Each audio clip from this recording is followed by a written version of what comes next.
வணக்கம் ட்ரேடர்ஸ், நான் SK from ஓரோன் trade. இன்னைக்கு நம்ம பார்க்க போறோம் கோல்டோட அனலைசிஸ் வீடியோ. கோல்டு பார்த்தீங்கன்னா ப்ரீவியஸா ஒரு ஆல் டைம் ஹை கிரியேட் பண்ணி அந்த ஆல் டைம் ஹைல இருந்து ஒரு ஃபால் கொடுத்து அந்த ஃபால்ல இருந்து பார்த்தீங்கன்னா ஒரு ரிவர்சலா இப்போ மேலே போயிட்டு இருக்கு. இந்த ரிவர்சல் இப்போ கம்ப்ளீட்டா ஒரு ரேஞ்சுக்குள்ள ட்ராப் ஆயிடுச்சு. இந்த ரேஞ்சோட டாப் இல்ல பாட்டம் ரெசிஸ்டன்ட் ஆர் சப்போர்ட் இதை break out or break down பண்ற வரைக்கும் பிரைஸ் இங்கே தான் சுத்தும்.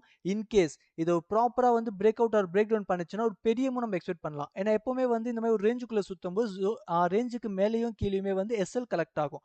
அந்த எஸ்எல் ஹிட் பண்ணுச்சுன்னா பெரிய கேண்டில் கிரியேட் பண்ணும். ஓகே, அந்த கேண்டில் கண்டினியூஸா கொடுத்துச்சுன்னா ஃபால் இல்ல அப்வர்ட் மூவ் இதுதான். சப்போஸ் அந்த கேண்டில் விக்கா மாறிச்சுன்னா திரும்ப ரேஞ்சுக்குள்ளேயே வந்துடும். ரேஞ்சுக்குள்ள வந்துட்டு அது எந்த மூவ் எக்ஸ்பெக்ட் பண்ணதோ அது கொடுத்துரும். எப்பவுமே ஃபர்ஸ்ட் மூவ் ஃபேக் மூவா இருக்கும். செகண்ட் மூவ் தான் ரியல் மூவா இருக்கும். இது நம்ம ஞாபகம் வச்சுக்கணும். என்னோட வியூ பார்த்தீங்கன்னா மார்க்கெட்ல இன்னும் புல்லிஸாக தான் இருக்கு. ஏன்னா ப்ரீவியஸாக ஹையர் ஐ ஹையர் லோ ஃபார்மேஷன்ல ப்ரைஸ் மேலே போயிட்டு இருந்தது. அந்த ப்ரைஸ் இப்போ ஒரு ரேஞ்சுக்குள்ள சிக்கிட்டு இருக்கு. இந்த ரேஞ்சோட break out top resistant break out எனக்கு கிடைச்சிச்சுன்னா ஒரு ரீடெஸ்ட்ல என்னால் பை பண்ண முடியும். என்கிட்ட இன்னைக்கு இம்பார்ட்டனா 3 பை லெவல்ஸ் இருக்கு. ஒன்று பிரேக் அவுட் 5105 பிரேக் அவுட் சக்ஸஸ்ஃபுல்லாக கொடுத்து ரீடெஸ்ட் பண்ணிச்சுன்னா அங்கேருந்து நான் பை பண்ண முடியும். அப்படி இல்லையா 5000 கிட்ட என்கிட்ட ஒரு பை லெவல் இருக்கு.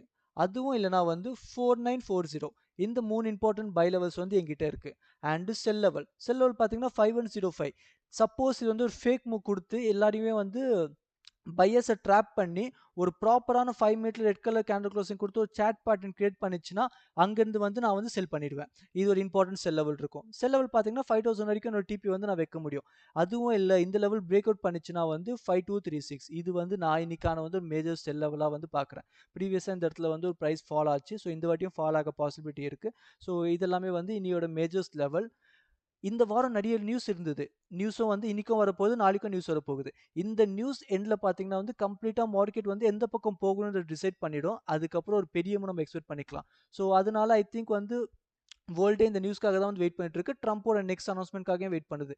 ட்ரம்ப் இப்போ சொல்றதை வச்சு தான் இருக்கு. ட்ரம்ப் யூஎஸ் டாலர் ஸ்ட்ராங்காக ட்ரை பண்ணானா கோல்டு பெருசாக கீழே விழ சான்ஸ் இருக்கு. இன்கேஸ் யூஎஸ் டாலர் வீக் ஆச்சுன்னா கோல்டு கம்ப்ளீட்டாக ஒரு ஆல் டைம் ஹை டச் பண்ணி அதை பிரேக் அவுட் பண்ணி புது ஆல் டைம் ஹை கிரியேட் பண்ணுறதுக்கும் பாசிபிலிட்டி இருக்குது. அதனால கொஞ்சம் காசியஸாக ட்ரேட் பண்ணுங்க. சப்போர்ட் அண்ட் ரெசிஸ்டன்ட் லெவல் இன்னைக்கான லெவல்ஸை நோட் பண்ணிக்கோங்க. நோட் பண்ணி அதை வச்சு நீங்கள் ட்ரேட் செட்டை பிளான் பண்ணிக்கலாம். தேங்க்யூ எவ்ரிவன் ஃபார் வாட்சிங் த டுடே அனலைசிஸ் வீடியோ. இதே மாதிரி டெய்லி பேசிஸில் நீங்கள் வீடியோஸ் பார்க்கணும்னு நினச்சிங்கன்னா எங்கள் சேனலை சப்ஸ்கிரைப் பண்ணிக்கோங்க. அண்ட் இந்த வீடியோ லைக் பண்ணிக்கோங்க. அது எங்களுக்கு மோட்டிவேஷனாக இருக்கும். எங்களோட WhatsApp and Telegram signal channel join பண்ணணும்னு நினச்சிங்கன்னா கொடுத்துருக்க email ID and WhatsApp contact நீங்கள் கான்டாக்ட் பண்ணலாம். நான் உங்களை குரூப்பில் ஆட் பண்ணிடுவேன். And once again thank you everyone.